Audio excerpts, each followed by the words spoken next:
Good morning, gangsters. Not gangsters. It's Thursday. How are we doing, everyone? Sam here. You know how people say, I've got no idea why I called you all gangsters, but I did because it's Thursday. Fancied it, getting that Friday feeling. How are we all doing? It is Thursday morning. I've only said that 3 times now, but this is the morning transfer news show where we gather together to look at the latest Manchester United transfer news, to have a discussion about it, to have a debate about it. And today, as always, we're focusing on the incomings or the lack of incomings and how Saul Niguez from Atletico Madrid and how Eduardo Camovinga, these deals are going down to the wire, man. What is it now? The 26th of August. The deal closes in 5 days and Manchester United desperately need a new midfielder. Will either of those happen? We'll have a discussion about that. We'll talk a little bit more in depth about Ronaldo to City because you kind of have to now. You can't really ignore the fact that Ronaldo could be on his way to City. I don't really think it will happen still, but we'll speak about that. We'll speak about a certain player that's returned to training for Manchester United, which is great news to see. And also going to preview the Champions League draw, which is happening tonight. And you know that I'm going to be doing a live stream.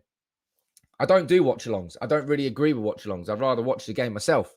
But I'm going to be watching along that draw tonight because it's going to be pretty boring if you don't have someone as entertaining as me to listen to. Well, that's my logic anyway. But how are you all doing? Where are you watching from in the comments? Watching on Facebook and you're watching on YouTube too. I can see my good old friends, Victorin, you're here. Takeoff, Matthew, Planky, you're here. Josh, you're here. Thomas, all the good members. Stefan, you're from Basel. I remember that. You're all in the comments. And let's see who's watching from Facebook. We've got Terry McCarthy. We've got Ben Thomas. We've got Abba France. Good morning to all of you. How are you all doing this morning?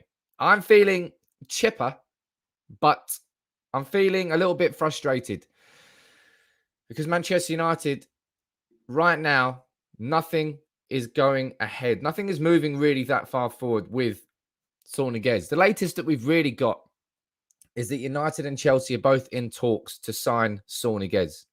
That hasn't really changed much. And the frustrating thing about that is that Chelsea are clearly further ahead than Manchester United are. It's not really kind of gone further than Man United just being in talks for him.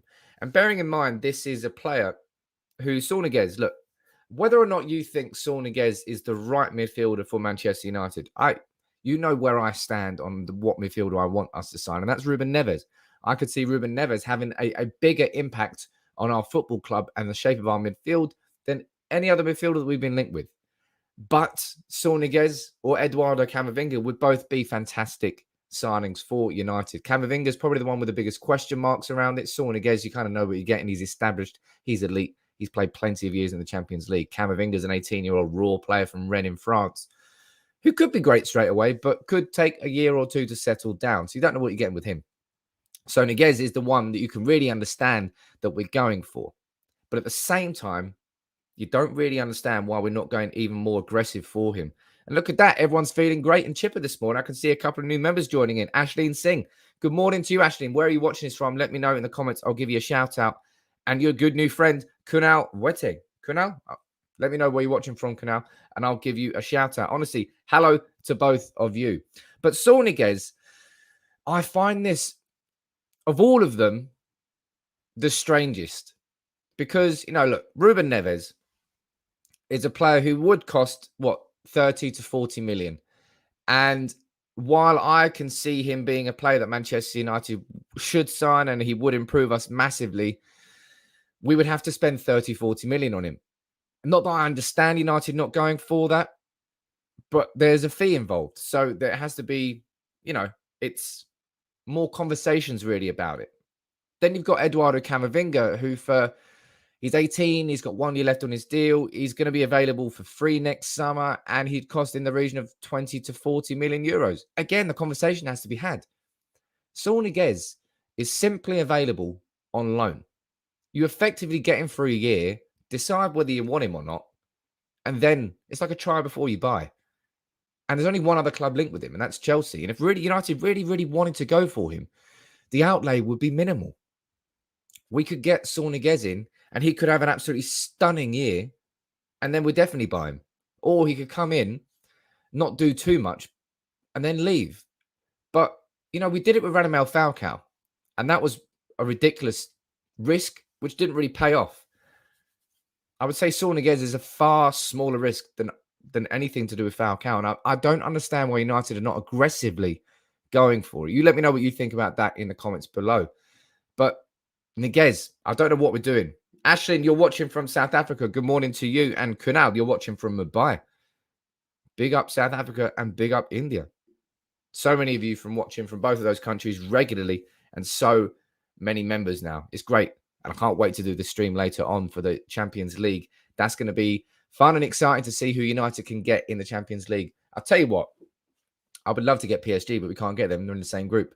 To play against that team that's got Messi in, that's got Neymar in, and maybe Mbappe, and maybe Ronaldo. I don't think that will go there. But the Saul Niguez thing's starting to really piss me off, if I'm being completely honest. Let's have a look. Josh, you're saying, surely we should just get the Inter to pay the money they owe us and then pay that to Wolves. Obviously, what Josh is talking about there is the fact that Inter Milan, I believe they owe us around about 40 million-ish from the Lukaku deal, which saw Lukaku go to Inter. We obviously put that into the same sort of situation and deal that we got with Rafael Varane, that we got with Jadon Sancho. That it was spread over a good few years. And we haven't got that money back. I think the money that we did get back was the 5 million sell-on that we got when Lukaku rejoined Chelsea from Inter. But I don't think that 40 million is going to be coming to Manchester United anytime soon. Blake, you're watching from USA, mate. How you doing? Make sure you subscribe, my friend. Nice to see you. Will I do it live on deadline day? Thomas asks. Drop, mate. How many likes should we get in this video? Let's go over 1,000 likes in this video, and I'll definitely do a transfer deadline day live special. I might do one anyway, if you're lucky, but 1,000 likes, you guarantee it on this video. Victorim, you're coming in with the swap deals again. You're a big fan of swap deals, aren't you, my friend? I'm not. Oh, no, wrong one. I'll read this comment out now. Santos, you're saying, I'm not sure Saul will solve the problems which we have is CDM. We already have VDB. We need people like Basuma, Ndidi, Camavinga, and Neves. Hey, look, Santos, you're preaching to the choir there, but you're completely correct. Manchester United do need more of a defensive-minded player, and that's why someone like Neves. I don't think we were ever in for Basuma. I don't think we were ever in for Ndidi or players like that. Camavinga, Camavinga's not a defensive midfielder either, my friend. He's somebody who's played across all positions so far in his young career, but he's certainly not a defensive midfielder. Ndidi and Basuma are two players of the types that we've just not been linked with. Victor, you're saying, swap Martial for Ronaldo. They want Jesus from City for Ronaldo. It could work, Sam. What do I think? I don't think we're going anywhere near Ronaldo. I don't think Martial's going anywhere near the exit door. So I would say that's not going to happen, my friend. Bradley, what are you saying? You're saying, I agree with you, Sam. We should go full force to sign Saul Niguez. Look, we should, man. It's very simple. The Saul Niguez is a very easy stopgap signing for a Manchester United side, which clearly doesn't want to spend the money on a central midfielder. You know, fuck the Glazers. It doesn't matter that we've got Rafael Varane. It doesn't matter that we've got Jadon Sancho. I've said this before. Look, the Glazers and Manchester United have got 5 days to prove to me as a Manchester United fan that those two signings were part of a new shift, were part of a change towards a new direction for the football club where the ambition is to win the Champions League. Simple as that. And at this particular moment in time, I haven't seen that. Otherwise, we would have spent, 30, 40 million on signing Ruben Neves. We would have spent, 20, 40 million on signing Eduardo Camovinga. We would have already got Saul Niguez.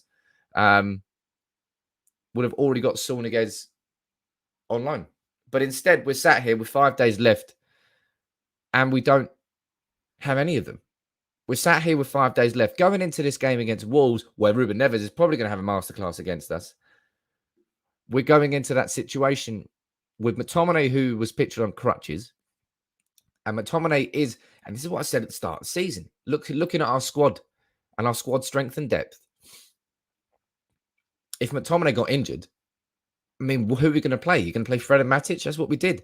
We played Fred and Matic against Southampton, and it was abysmal in midfield. It really, really was. I don't understand how Manchester United can sit there with such an incredible looking attack and such an incredible looking defense and just be happy with having no midfield. You're not going to win anything like that. And therefore, as I said, It's down to the Glazers and down to Manchester United to show me within the next 5 days that the ambitions of the club have changed, that this summer is a changing point for the club, rather than just signing marquee players. Look, Varane and Sancho are marquee players, but they are the right marquee players in the right positions that we need to strengthen, rather than Alexis Sanchez, who was signed as an opportunity, rather than Di Maria, who never really wanted to join Manchester United in the first place. Varane and Sancho are excellent signings, but they can't be the only signings this summer.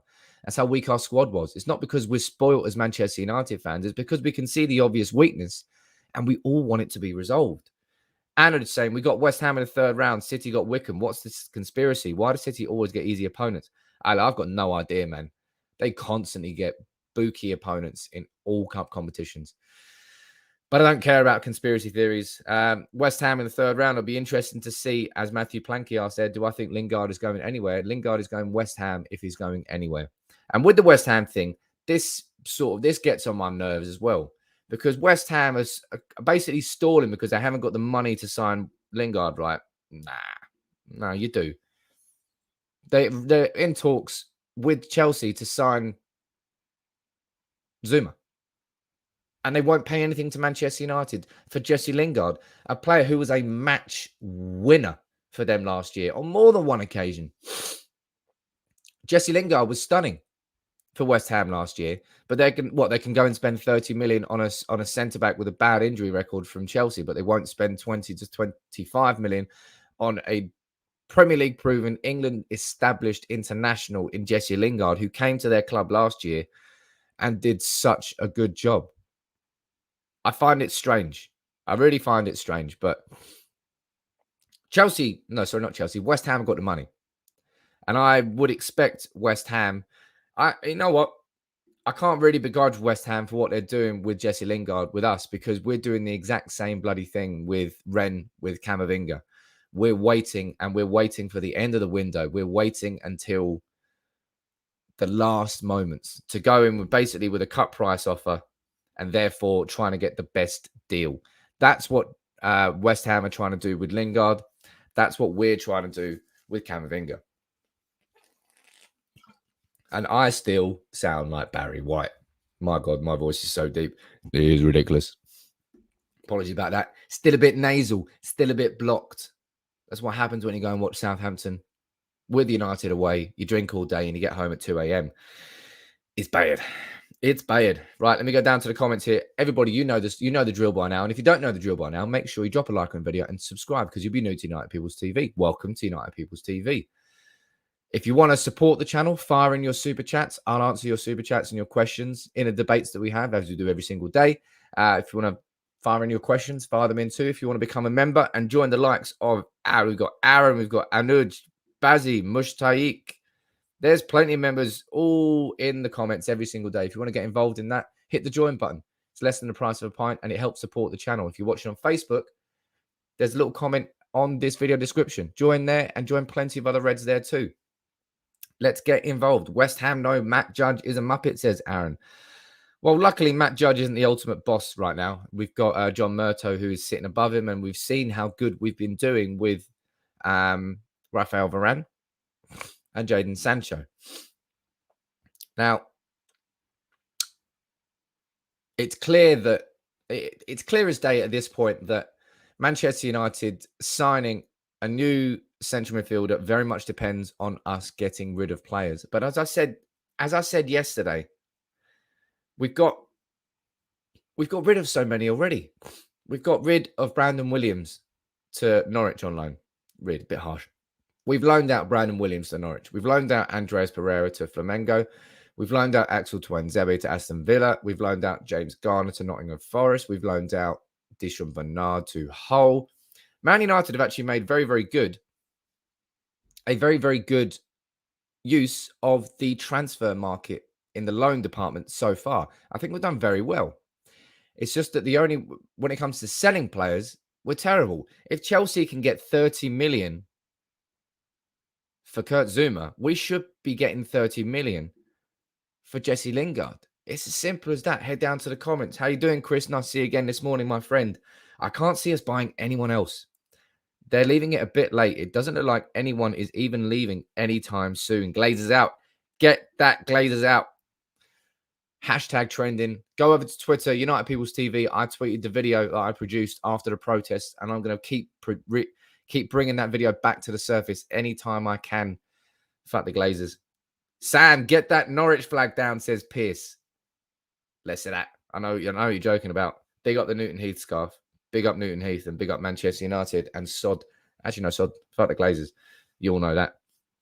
Phil Jones is next, says Bazzy. Hey, look, man, I really hope you're right. Phil Jones, the best situation we can hope for with Phil Jones is that Phil Jones has a season without injury. It doesn't really matter how much he plays at Manchester United. Let him play, I don't know, in the League Cup games. Let him play in the FA Cup games. Give him a few.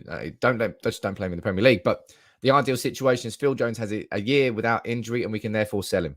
We won't have a problem selling Phil Jones next year if he has a year without injury. The issue we've got is that he's on big wages, big contract, and he hasn't played in like 2 years, and therefore no one's really going to take a chance. There's a good comment here from Jason. We did we sign 4 on deadline day last year? That was absolutely mad. I remember us signing Cavani on deadline day. I don't remember anyone else. But there is every chance that I thought Manchester United were going to avoid the deadline day madness this year. Looking at what we did with Varane. Sorry. That's better, though. Looking at what we did with Varane. Looking at what we did with Sancho. I expected United to sort of complete their activity in the transfer window earlier than deadline day. But we haven't. And now we're going in with 5 days left. And it looks like we could be in for another deadline day madness. So I probably will be doing a live stream on deadline day. When is it? Is it on Tuesday or Wednesday? I don't know. But I wanted to avoid it. I remember being a United fan under Fergie, and transfer deadline day comes along and you could just sit there, put your feet up, have a drink, and just watch the madness unfold. Couldn't you? Because Man United were never really involved in it. And it was just fun to watch. And then since then, we've been the club that people are laughing at so often. I remember when we signed Falcao, and that was madness when that news broke in Colombia. And then we've got Cavani coming through. I don't know why we need to do it to ourselves. I know why we're doing it to ourselves this time, is because we're refusing to buy a central midfielder unless we sell one first. Not one first, but get money in first. But that's still not the case. United have got enough money, man. Don't let the Glazers make you believe that United genuinely need to sell a player to buy a player. That is never the case. That really is never the case. Mushtaik with a comment here. If our new signings don't start Sunday, then it's really hard to remain faithful to Ole. And if Donny van der Beek doesn't get subbed on if one of our mids gets subbed. What's your opinion on that? Mushtaik, is he right or wrong? Do you think that he really needs to start Varane and Sancho? Look, I think that's abundantly obvious. There's no way. If they were fit to start against Southampton, it was madness that Varane and Sancho didn't start against Southampton. And had they started against Southampton, you would have seen United being so much better against the press of Southampton with Varane at the ball at his feet. Simple as that. We would have played with a higher line. It wouldn't have been so much pressure on Matic and Fred. Varane would have changed how we looked at the back. Sancho came on after 60 minutes and he was sharp. He was ready. So why was he not ready to start? I don't know. Maybe he wasn't, but by the looks of it, he was. Then you've got Donny van der Beek. Why would you not bring Fred off for him? Given that I would say Fred and Van der Beek are very comparable players. In terms of they're probably both better as a box-to-box player. They're both probably better moving forward than they are defensively. But Donny van der Beek is somebody who can hold possession. Somebody he's brought up the Ajax way and therefore brought up with having the ball at his feet. Quick, intricate 1-2s, quick passing, quick movement, sharp movement. Instead of dilly-dally, pass it back to Maguire. That's Fred's priority. There's no real excuse now for, given how bad Fred played against Southampton. Fred, and I do keep repeating myself. I know I keep repeating myself sometimes, but when nothing really happens, you do tend to repeat yourself when you speak 45 minutes. With Fred, it's just he against a team like Leeds, which is going to be open and create space, Fred's always going to have a good performance. But against a team that's going to press and squeeze the space out of him in central midfield, he's not comfortable and not confident and ultimately not good enough to operate in that midfield role. Because that would be probably the hardest position on the pitch, I would argue. Actually, not the hardest, but one of the toughest. As a central midfielder, when you've got two players rushing at you, your natural instinct as a safety point of view is going to be to turn around and pass it backwards. But what United need is that central midfielder who, in that situation, has the sharpness of mind and the vision to look up quickly and pass it through the lines or pass it over and around, and doesn't always just go backwards. That's the issue with Fred. In that pressure situation when he's getting squeezed, he'll turn around. Van der Beek might do it differently. There's no guarantee that he would definitely do it differently, but he's far more likely to do it differently than Fred is. And it didn't work against Southampton. And these are the games where it was always going to be. Ashlyn, you wasted a super chat. Leave another comment, mate, and I'll read it out for you. Donut. You're not the only one to have done that. The empty super chats absolutely cracked me up. Ben, with a random comment here that's caught my eye, so I'm going to read it out before reading it. To be fair, I hated transfers under Ferguson. He signed only normal players, whilst rival clubs signed star players.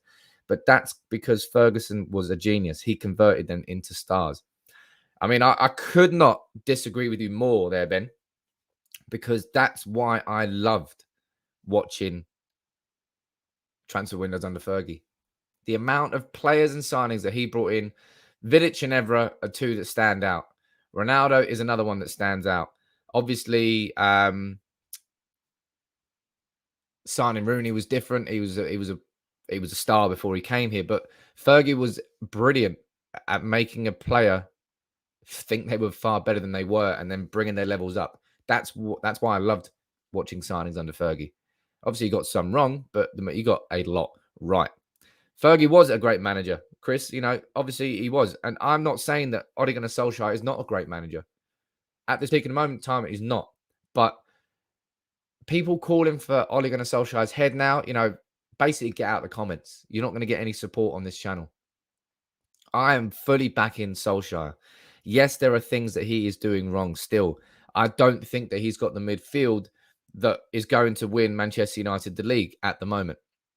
But basically, all the signings that have been made under Solskjaer's reign have been for the club for the right reasons, and so many of them have worked out.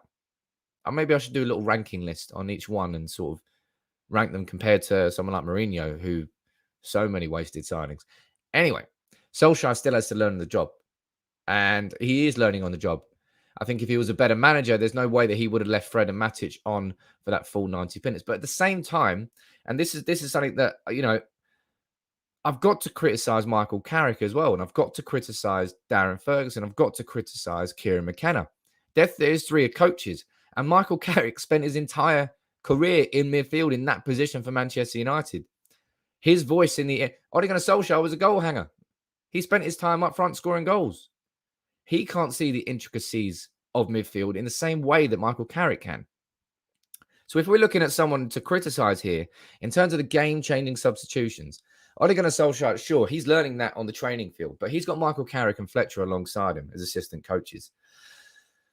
They should be telling him, Michael Carrick should be telling him during that game against Southampton, say, look, right, Matic and Fred, they're not controlling the game in the right way that they should be. What we should probably be doing is maybe taking Fred off, putting Van der Beek on. I think he'll give us better possession, better control of the ball in the middle of the park, and it won't skip the midfield so much. What we need to do against Southampton here is try and slow them down a bit, because their press is squeezing the space. Maybe Solskjaer can't see those intricacies of midfield just yet, but Carrick certainly can. And therefore, if you're going to criticize someone in terms of the midfield situation there, maybe criticize Carrick instead. It's either Ben Foster or it's not Ben Foster. You let me know in the comments whether this guy's a fake or not. Ben, if it's you, big up. If it's not, stop being a fake. You're annoying me. Your spot on, mate, says David O'Hara. Big up. Cheers, David. Look, it's just, as I said, it's dead easy to just criticize the manager, because ultimately he's the one sitting at the top of the tree. But no, I don't think that is the case. Not in every situation. In certain situations, absolutely. but not in every situation. But in terms of our signings, we had a discussion there. For the only latest we've got really on Saul Niguez is the fact that Man United are still in talks to sign him, but Chelsea is still in talks, and it's very, very simple in what I'm saying, in that Saul Niguez would only be a loan. It wouldn't be a huge outlay for Manchester United. If Manchester United wanted to sign Saul Niguez and we brought him in and it didn't work out, then we let him go. And it's a loan deal that we tried and it didn't work out. Falcao, we tried and it didn't work out. It didn't end us as a club.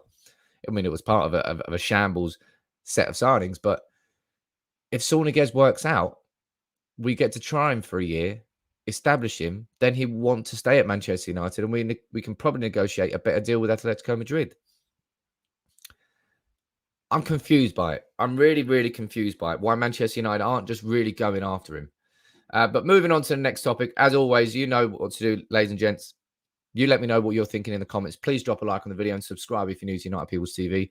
If you have something you really want to ask me, fire in a super chat. I always answer all the super chats, even the empty ones. And if you want to support the channel, become a member. Hit the join button on YouTube. Less than the price of a pint. Everything that comes in gets reinvested back into the channel. And if you're on Facebook, there's a little link in the comment of this video. Click on there. Again, the same price. But thank you all for joining in every single morning. I love the community that we're building here. I want to make it bigger and better and get more like-minded United Reds involved. So let your mates know as well.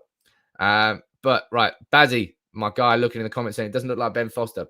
You bastard. Although yesterday I did email Ben Foster because I was like, you know what? Whether or not that was Ben Foster in the comments, and I'd like to have a chat with him, see if we can't organise an interview with Ben Foster. That'd be cool. But moving on, there is a topic that we have to talk about. And that's this man, Cristiano Ronaldo. I spoke about it yesterday. Let me zoom in a little bit. I spoke about it yesterday in a little bit of detail. And I asked your opinion of whether or not you thought there was any chance really of him going to City and whether there was any chance that you would like Manchester United to go after him. It seems to be developing quite quickly, actually. And with only 5 days left in the Premier League transfer window, you can understand why it's having to be moved fast. But what we are reading everywhere is that City have been offered Ronaldo. Man City have been offered, this is what Sky Sports say. Man City have been offered the chance to sign Ronaldo from Juventus. Ronaldo's out of contract next summer, and Juventus want to sell him to save on the 500 grand a week they pay him plus tax. He's willing to leave, and his agent Jorge Mendes has been looking for a club who are willing to pay a 25 million transfer fee for the 36-year-old and take on his wages. I mean, that is quite a lot. Quite a lot. That's a bit of an understatement of the century. City are interested in bringing Ronaldo back to the Premier League on a free transfer and are willing to offer him a 2-year contract with a salary of 13 mil per season. I don't know what that works out to. But Juventus want a 25 million transfer fee. Look, where do you stand on this, ladies and gents? I showed you the video yesterday. We looked at Ronaldo saying back in 2015, I think it was, that he would go nowhere near Man City forever. But it seems like Jorge Mendes and Ronaldo are really trying to push for him to move away this summer, which is kind of a surprise. But do you think it could happen? Let me know. Hey, we've got another member here. Andrew. Big up to Andrew Linder. How you doing, Andrew? Where are you watching from, mate? Welcome to the gang. Let me know where you're watching from in the comments. And Victor, you're saying United must not let CR7 join City. Bring him home. And Ashleen, you've done another empty super chat. You're cracking me up. You're cracking me up. Look, to say I'd be gutted if he joined City would be the understatement of the century. But what I would say is there'd be part of me that wouldn't be surprised. Don't shoot the messenger here. Don't shoot that. But when Ronaldo joined United, he joined from Sporting Lisbon. He was never a United fan. He grew up and became a superstar at Manchester United. He spent, 2003, was it 6-7 years at the club? And he turned into literally the best player in the world. 2007-8, 42 goals, the double, probably the greatest individual season I will ever watch at Manchester United as a fan. It was truly sensational to see that. But after that year when we won the double, Ronaldo wanted to leave, wanted to join Real Madrid. Fergie put his foot down and said, that's not happening. He stayed for one more year. And remember what he was saying throughout that year. I'm a slave at Manchester United. He came out with some shit, didn't he? He really did. He got his move to Real Madrid and he went on and created one of the best legacies that has ever been seen in history. Is it 4 Champions League? Did he get 5 Champions Leagues? At least 4. Ridiculous amount of goals, ridiculous amount of titles and trophies. He's made an utter legacy for him. That mainly revolves around Real Madrid. And of course, it revolves around Manchester United. But Manchester United was the start of his career. The brunt of it has been at Real Madrid. And this is what I'm saying. There's part of me that wouldn't be surprised if he did join City. But there's also part of me that would be, because legacy is clearly so important to Ronaldo. That's what throughout his entire career, he's been thinking about, what are people going to look back on me as? And he wants to be the greatest ever. And he's got a fan base in Manchester United who we would support and we would call Ronaldo the GOAT forever. Because as far as we're concerned, he is. But it all depends on what he wants at this point. He doesn't need to win anything in the Premier League. He's won everything in the Premier League. He's won the Premier League's best player. He's won the Premier League. He's won the Champions League whilst being a Premier League player. He's won it all with Manchester United. And therefore, I see fuck all point in him going to City. If money is what he wants at this point in his career, he can go to Qatar. He can go anywhere else. I just don't think he needs to ruin his career and his legacy. He wouldn't ruin his career. Of course he wouldn't. He wouldn't, but I don't know why he would put such a stain like Schmeichel did by going City. And everyone still doesn't really, I think that's sort of blown under, like brushed under the carpet too often. Schmeichel was a dick for joining City. And that year, I remember Gary Neville in the tunnel just not shaking his hand. That is exactly how I still feel about Schmeichel. Probably the best goalkeeper I've ever seen play for United, apart from Van der Sar. And he went and fucking ruined it by going City for 1 year. What's the point in that, Schmeichel? What was the point in that? And that is what I would say to Ronaldo. What would be the point in doing that to your legacy at Manchester United? Even if you went and won the title with City next year, what would be the fucking point? You've already won the Premier League with Manchester United. Don't go and do that with him. Anuj, super chat coming in here. Off topic comment. Fergie took 7 years to win a trophy, so I'm backing Ole to bring success to the club. Also, what time is the draw? The draw tonight, 5 p.m. UK time. I'm going to be going live. We're going to do a full live stream, full live watch along for the Champions League draw. So make sure you join in, because I'd really like to get you all involved. We'll look at all the groups. We'll do a little look at the groups here soon, and we'll see the draw live. And Andrew, you're watching from Manchester. Big up to you. Big up to Manchester. I need to go up there for a night out soon at some point. Let me see what your opinions here, because I had a little bit of a rant there. I might do an actual shorter, more in-depth video on Ronaldo and City and exactly why I don't think it will. Look, Box saying, look, Owen Hargreaves went to City. Owen Hargreaves can get fucked. Owen Hargreaves that year when he was there doing, do you remember his like fitness video? Him doing like band exercises on the treadmill saying, look how fit I am. And then he played what, like 4 games at City. Get fucked, Hargreaves. Absolutely gets. Tevez went. Dennis Law. Dennis Law did not relegate Manchester United. All right, that his goal did not take Manchester United down. That's such a bad myth. But let me read what you think down here in the comments. Let me read what you think. Watching from Ohio. Good morning to you, Adam. How you doing? Bazzi saying he's got 1 less Ballon d'Or than Messi. He always wants to be on top. Yeah, it is his legacy.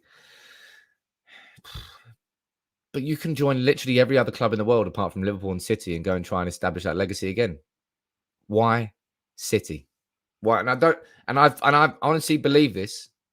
I don't think it's Ronaldo that's going to City. I think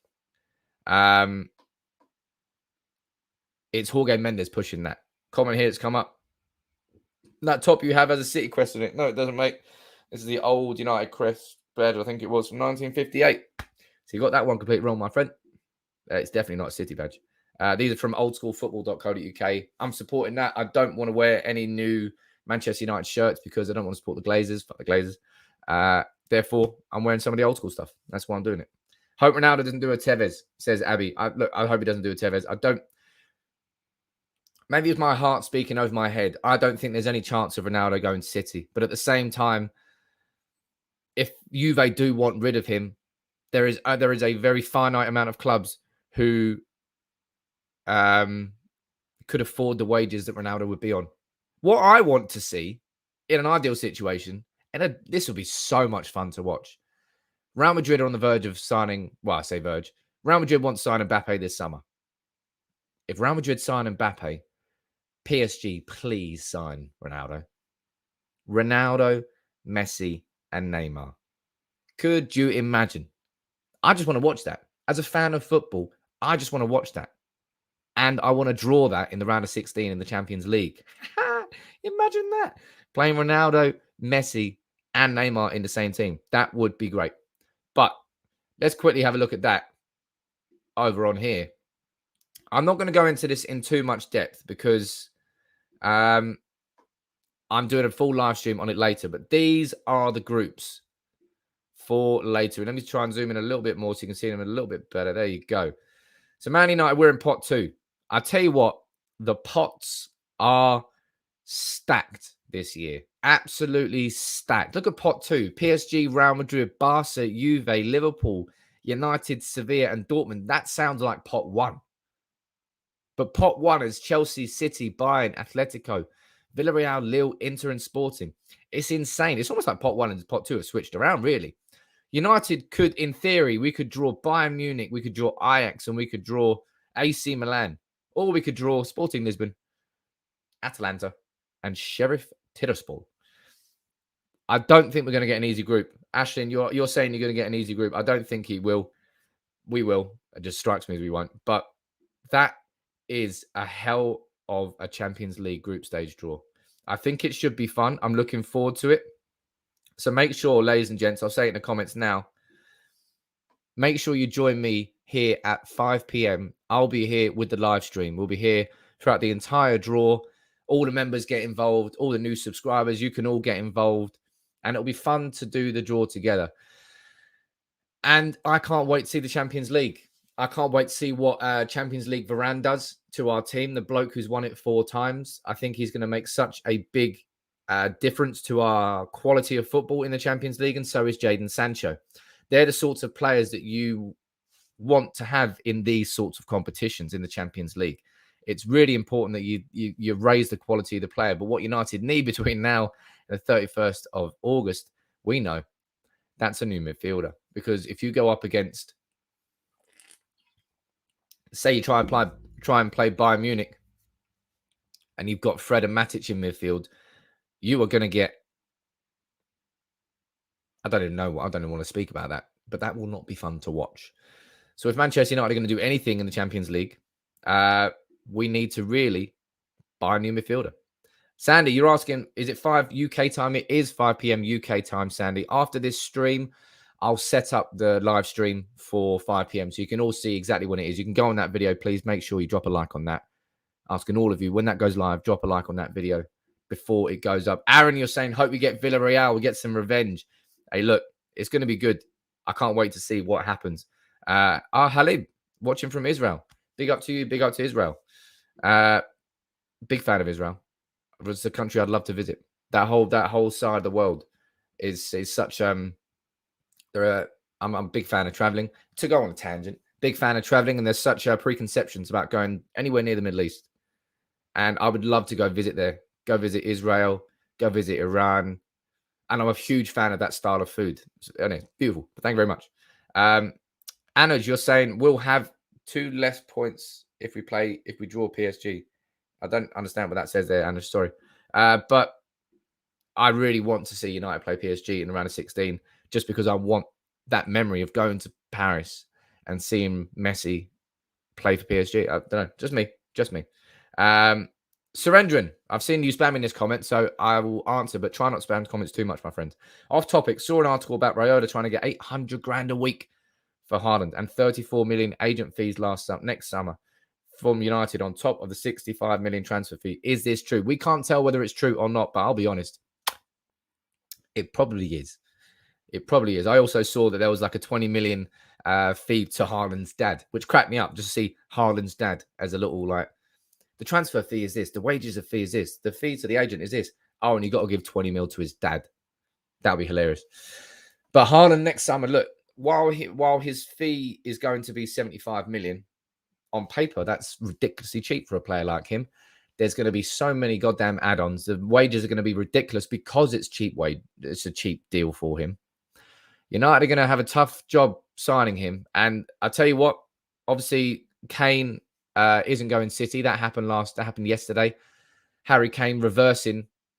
Oh, I'm so happy to stay at Spurs. Can't wait to play for Spurs next season. Just reversing and reversing. You know, he wanted to leave. He wanted to join Man City, but he didn't. But as good as it is that City aren't signing Kane this year, that makes it a much better Premier League. I think if City signed Kane, it would have been dangerous. It does mean that City are probably going to be in for Haaland next year. What I want to see happen, ideally, is for City to go after Kane again next year. They go and sign him, and we sign Haaland. Big up to that. Real Madrid, if they're signing Mbappe, which it looks like they are, there's no way that they're going to go. Or maybe they are, but I don't think they are. There's no way they're going to go and sign Haaland next year. Barcelona can't afford a pack of crisps, let alone someone like Haaland.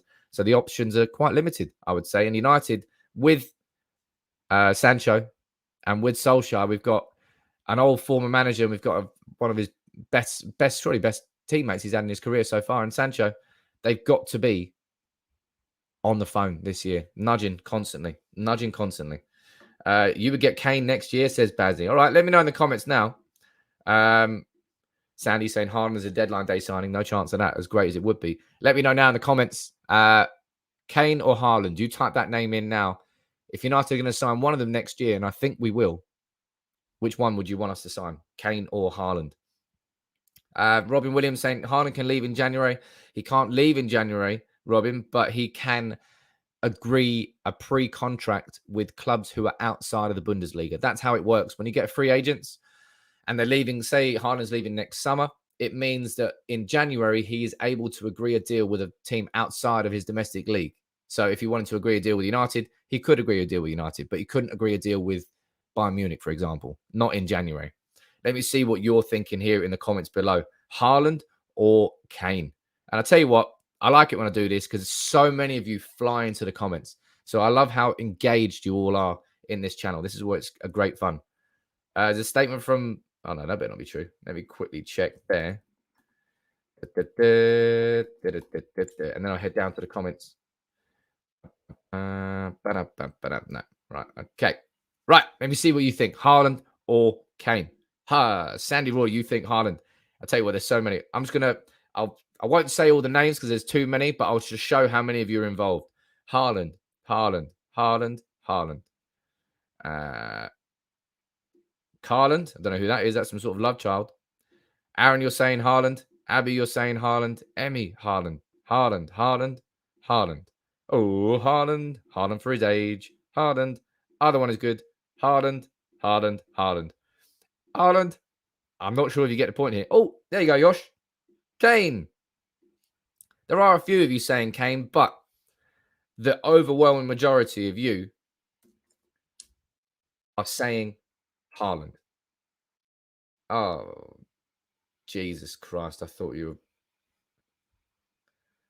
were... Oh, mate. That's put me in a ferociously bad mood. That has put me in a terrible mood, ladies and gentlemen.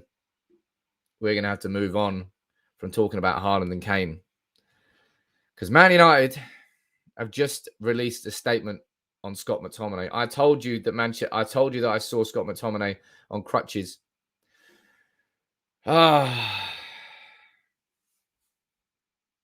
Scott has undergone surgery on an ongoing groin injury that was causing significant pain when playing, said the club in an official statement. Having tried all the other treatment options in pre-season, surgery was deemed necessary to resolve the issue. We hope to have him back soon. Are you kidding me? You absolutely kidding me? Let him have surgery in the preseason, you absolute weapons. What are you doing? We're what? 2 weeks into the season, and the only central midfielder who I had any sort of faith in this year has just undergone surgery and a groin injury that you could have resolved during the preseason. You're fucking idiots, United. You are idiots. I hope the greatest and the quickest recovery to Scott McTominay, but United are absolutely mad. United are mad. It's not as if we didn't need to sign a midfielder before that, but I swear to God, if we don't sign a midfielder the next 5 days, I'm going to do absolutely nothing because I'm not going to threaten anything, but I'll be pissed off. I will be pissed off. We'll all be pissed off. McTominay was the one midfielder that we had that I said, look, if we're going to be sticking to a 4-2-3-1, maybe a 4-3-3 in possession because you can switch in between them quite quickly. McTominay is the one that could have done that. He was the one that had the physicality, the energy, the dynamism, the tenacity, and some of the quality on the ball that could have operated in that role. Instead, Manchester United now are going into this Wolves game with Fred, McTominay. With Fred, with Matic. And if you want to include Van der Beek in there as a central midfield option, then you can. But, my God. Oh, my. We are screwed this year, ladies and gentlemen, unless we sign a central midfielder. I don't know how significant that surgery was on Scott McTominay. It might be a case that he's back after the international break because we've got Wolves on Sunday, then there's a week off, and then we play. I can't remember who we play after that. Cool. But that's just negligence from Manchester United not to let Scott have that surgery after if that injury was always there, maybe they didn't know. Maybe they didn't know. But for him, having tried all other treatment options in preseason, surgery was deemed necessary to resolve the issue. What, they couldn't notice that during preseason, during the preseason games? Are you mad? That's ridiculous. That is ridiculous. Honestly, I'm fuming about that. I'm absolutely fuming. Let me go down to the comments here, see what you think about that. Kelvin, Scott out on injury. I believe Van der Beek, he needs playing time. Well, look, if there was ever a chance for Donny to come in, it's going to be now. But you know what we're going to see? You're probably going to see Paul Pogba pulled back into midfield, playing alongside Matic. Oh, Pogba and Matic. And then you're probably going to see Sancho playing out the left wing, Greenwood playing out on the right wing, and Cavani playing up front. Instead of just simply replacing McTominay with Van der Beek and putting him in there, you're probably going to see everybody else switched around up front. That's what I'll do my predicted 11 for the game against Wolves. But that's ridiculous. Hopefully, I mean, if that is not going to be what forces Manchester United to sign a midfielder in the next 5 days, then I don't know what will be. He was the midfielder who, for me, I thought I could rely on this year to do a job in a role that was a bit uncomfortable to him, but mate, United really have got to... Chris, you're asking how long he's out for. I don't know how long he's out for, Chris, I'll be honest, because it's just... Well, they've just announced it. It depends on how severe that surgery. It might just be a little bit of keyhole surgery. It's on the groin. It might be something that can be resolved, but because it's a groin, it's going to be muscular. Muscular is not bone. Muscular takes longer to heal. Look, probably the quickest that you can envisage Scott McTominay coming back from any sort of surgery would be a month. I might be wrong in saying that, but I would envisage him being out for a month, which means he'll miss a couple of games. But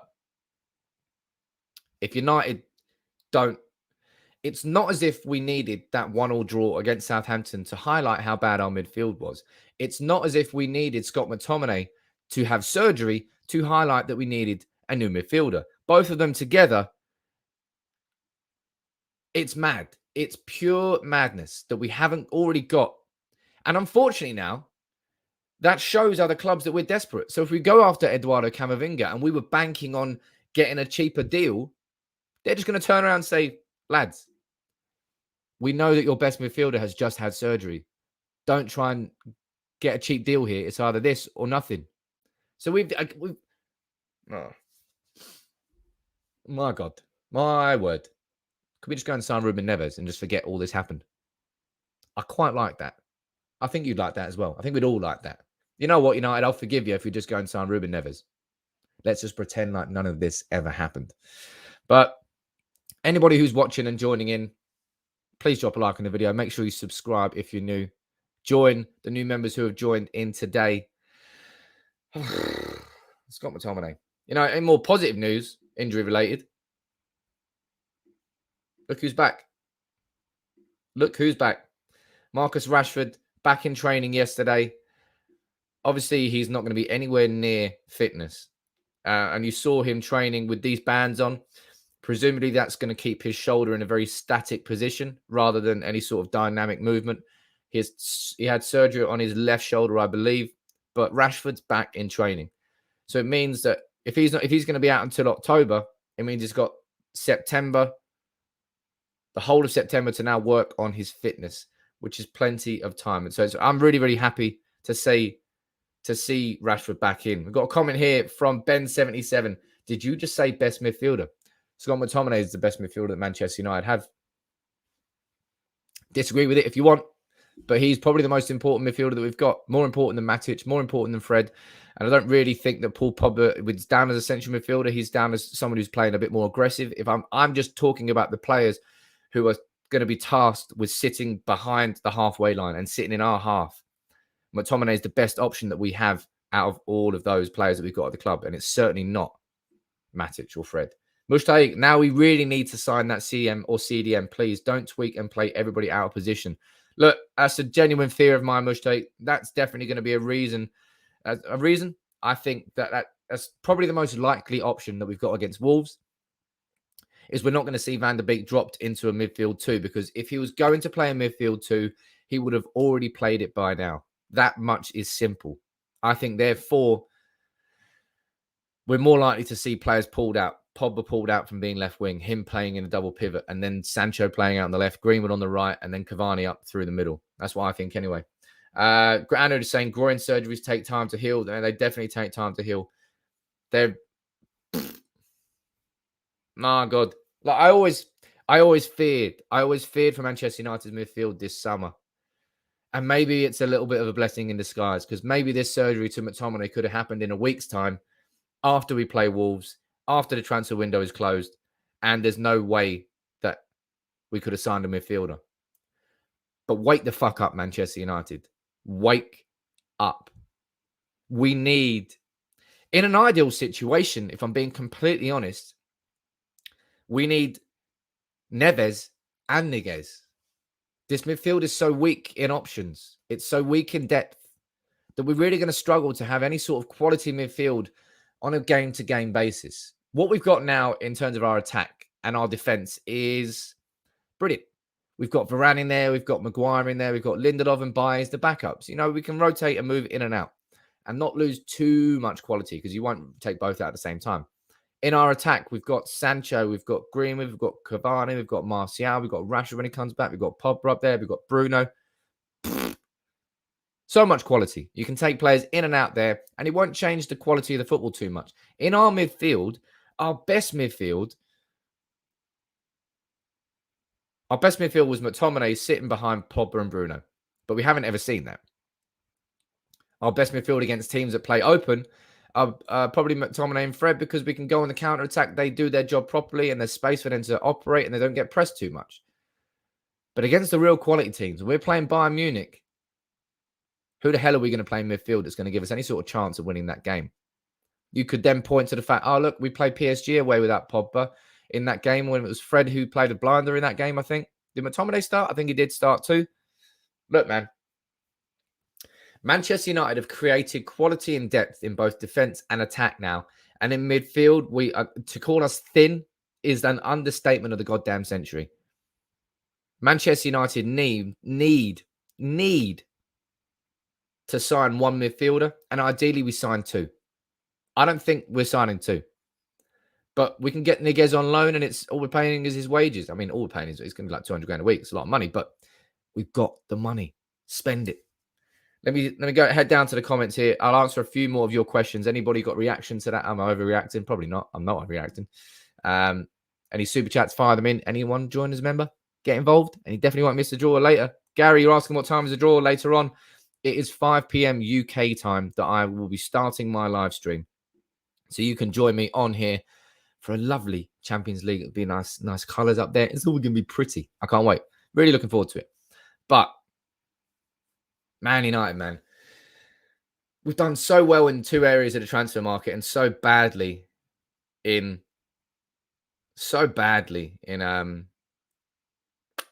the midfield. And it staggers me. You can't have the sort of ambition that we have had in defense and attack and just pretend that the midfield problems do not exist. Lone Wanderer, you're talking here about the Scott McTominay injury, saying with rest and proper treatment, most groin strains heal on their own in about 4 to 8 weeks. More severe strains can take longer. So if you're right there, Lone, it's going to be minimum of 4 weeks that we're without Scott McTominay, and we don't. Oh, mate. Look, Donny, shine, mate. This is your time. If Ole Gunnar Solskjaer doesn't give Donny van der Beek chances now, then he's definitely shagging some sort of member of his family, because there's no other reason as to why he would not be playing Donny van der Beek. What's the point in signing him? What is the point in signing him? It's ridiculous. I feel sorry for him. But Donny has to look at that. I'm not going to be happy that Scott McTominay is injured. No one's going to be happy about that. But he's got to be happy that he might be looking at that going, right, okay, I might be getting more opportunities here. And I hope he does. I really, really hope he does. Anthony's saying, look, if he doesn't play Donny, that's ridiculous. I completely agree with you, Anthony. This is the reason we're going for Saul. But Saul Niguez is a bit of a different player. They're not exactly the same as Donny van der Beek and Saul Niguez. Saul Niguez certainly can operate. I mean, he's played left back, centre back, central defensive midfielder, centre mid, left wing, right wing. He really is a very versatile player, is Saul Niguez. Donny van der Beek is somebody who has operated as a more aggressive central midfielder, someone who's more used to playing over the halfway line. They are slightly different, but they are also similar. Ashlyn, you're saying Donny will play more. Look good.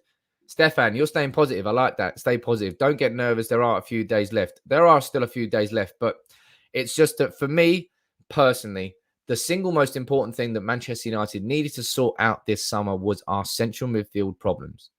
And now with 5 days to go, those problems are bigger than ever. Scott McTominay is now out injured.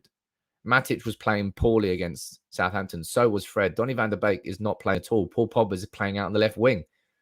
We don't really have a central midfield at the moment. The problems now, with 5 days left in the transfer window to go, they're bigger than they've ever been. And I find that negligent. I find that very negligent from Manchester United.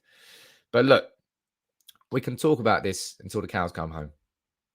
But there's no point. That McTominay injury, if that surgery doesn't force United to get someone in, then we're idiots. We're absolutely idiots. But look, I'm going to be back here at 5 p.m. and it's going to be a cracking stream. I really want all of you to join in. I love having the community involved. It's good fun. I'm going to be definitely not doing. I'm going to be following the Champions League draw live and reacting as the names are pulled out of the hat. Who will Manchester United get? We're definitely going to get a tough team, probably. I mean, you could get lucky, but all the champions are in pot 1. Pot 2 is insane. Pot 3, there's some tough games there. Some lovely trips there as well. And pot 4, there's some cracking trips in there. Sharif, imagine that. But you make sure, please, that you join me later on for the live stream. 5 p.m. UK time. I'll set the stream up after this. Go over there and drop a like on it, please. Get involved. But I will see you later on. Man United. Let me have a little quick recap. Man United, go after Niguez. Get him on loan. It's simple. We don't have to pay a fee for him. Get him in. It's basically try before you buy. And if he's great, we'll buy him. If not, we'll let him go back. Simple. Done. Also, go after Neves. I mean, you're not going to, but go after Neves, please. Camavinga, I don't know what's going on there, but it seems like United are trying to play poker, as I said yesterday. We need a central midfielder. It's not as if we didn't need one before McTominay's injury, but now, Christ, we need one. Simple as that. But thank you very much, everyone, for joining in. Please, if you're still here, please drop a like on the video. So many of you watch and so few of you like the video. Don't be so lazy. Come on. I've been talking for an hour straight. Just hit that like button. It only takes 2 seconds. Thank you to all the members who have joined today. I'll see you all later on for the Champions League live draw. Scott McTominay, though, that injury, that's bad, isn't it? Anyway, I'll speak to you later on.